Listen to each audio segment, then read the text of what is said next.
ഉണ്ണികൃഷ്ണൻ പോറ്റിയുടെ തട്ടിപ്പിനെക്കുറിച്ച് തനിക്ക് അറിയില്ലായിരുന്നുവെന്ന് നടൻ ജയറാമിൻ്റെ മൊഴി.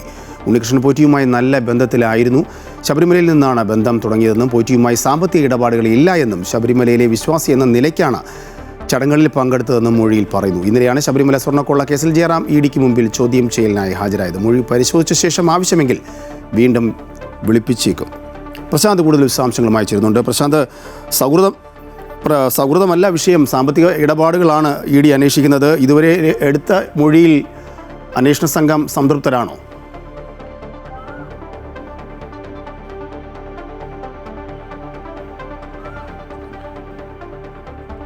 Rajesh, good morning. ഈ കാര്യത്തിൽ ഇ ഡി ജയറാം പറഞ്ഞ കാര്യങ്ങൾ വിശദമായി പരിശോധിച്ചു വരികയാണ്. അതിലേറ്റവും പ്രധാനപ്പെട്ടത് ജയറാം പറഞ്ഞ കാര്യങ്ങൾ മാത്രമല്ല, ഇതിനു മുൻപ് നടന്ന സാഹചര്യങ്ങളും ജയറാം നൽകിയ ചില ചിത്രങ്ങൾ, അതായത് ഉണ്ണികൃഷ്ണൻ പോറ്റി വീട്ടിലെത്തിയതും അതോടൊപ്പം തന്നെ അവിടെ പൂജകളും മറ്റും നടത്തിയതുമായി ബന്ധപ്പെട്ടും ഒക്കെയുള്ള ചിത്രങ്ങൾ ഇ ഡിക്ക് ജയറാം നൽകിയിട്ടുണ്ട്.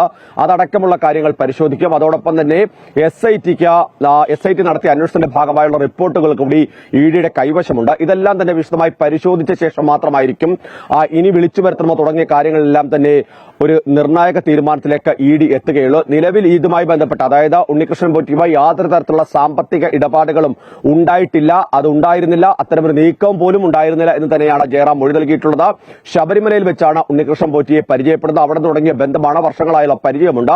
മറ്റൊരു തരത്തിലുള്ള ഇടപാടുകൾ പറയില്ല. ഏതെങ്കിലും തരത്തിൽ തട്ടിപ്പ് നടത്തുന്നതായോ അത്തരം കാര്യങ്ങളൊന്നും തന്നെ തനിക്ക് അറിവുണ്ടായിരുന്നില്ല എന്ന് തന്നെയാണ് ജയറാം മൊഴി നൽകിയിട്ടുള്ളത്. മാത്രമല്ല, ഇതിന്റെ പിന്നിൽ ആരാണ്, അത് അവരെല്ലാം തന്നെ കണ്ടെത്തണം. അതിന് ഏത് തരത്തിലുള്ള സഹായം ചെയ്യാനും താൻ തയ്യാറാണ് എന്നുള്ളത് ഇ ഡിയെ ജയറാം അറിയിക്കുകയും ഒക്കെ ചെയ്തതാണ്.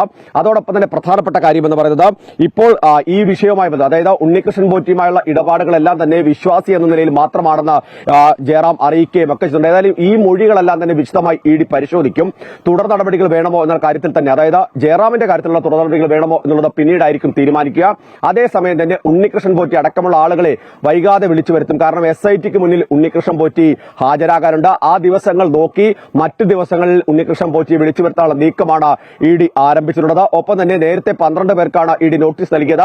അതിൽ തന്നെ ഈ നേരിട്ട് കേസുമായി ബന്ധമുള്ളവരുണ്ട്, ഇടനിലക്കാരായി നിന്ന ആളുകളുണ്ട്, അതോടൊപ്പം തന്നെ പല ഘട്ടങ്ങളിൽ ഇതുമായി ബന്ധപ്പെട്ട് നിൽക്കുന്ന ആളുകളുണ്ട്. അവരും തന്നെ ഈ കേസിൽ ഒരു ഘട്ടത്തിലും പ്രതിയായിട്ടുള്ള ആളുകളല്ല. പക്ഷേ എങ്കിൽ പോലും അവരെയൊക്കെ വിളിച്ചു വരുത്തി ഈ കാര്യങ്ങളിൽ കൃത്യമായ ഒരു വ്യക്തത വരുത്തുക എന്നുള്ളതാണ് എൻഫോഴ്സ്മെന്റ് ഡയറക്ടറേറ്റ് ഈ ഘട്ടത്തിൽ ഉദ്ദേശിക്കുന്നത്. ഏതായാലും ജയറാമിന്റെ കാര്യത്തിൽ ജയറാം കൃത്യമായി തന്നെ നേരത്തെ മാധ്യമങ്ങൾക്ക് മുന്നിൽ പറഞ്ഞ അതേ കാര്യങ്ങൾ തന്നെയാണ് ഇപ്പോൾ ഇ ഡിക്ക് നൽകിയിട്ടുള്ളത്. ആ കാര്യങ്ങൾ കൃത്യമായി തന്നെ ഇ ഡി പരിശോധിച്ച് തുടർ നടപടികൾ സ്വീകരിക്കും എന്നുള്ളതാണ് എൻഫോഴ്സ്മെന്റ് ഡയറക്ടറേറ്റ് ഈ ഘട്ടത്തിൽ വ്യക്തമാക്കുന്നത്. രാജേഷ്, കെ പ്രശാന്താണ് വിശദാംശങ്ങൾ നൽകിയത്.